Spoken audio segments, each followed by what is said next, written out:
Hello, magandang gabi, magandang umaga sa tropa dyan sa Pilipinas.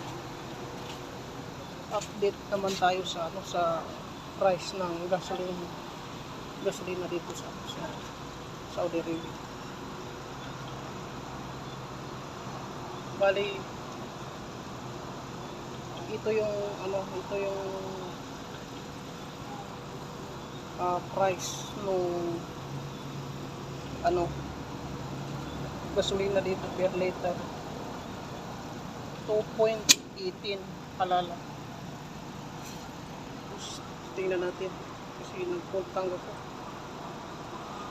Yan yung bayad ng full tank, 72 riyals. Kalas sa full yan, 72 riyals. Total nyo na lang dyan sa equivalent niya, 72 times 15 na ba ngayon? 15 or 14 full tank yan, no? Siapa kah? Yan. Yep.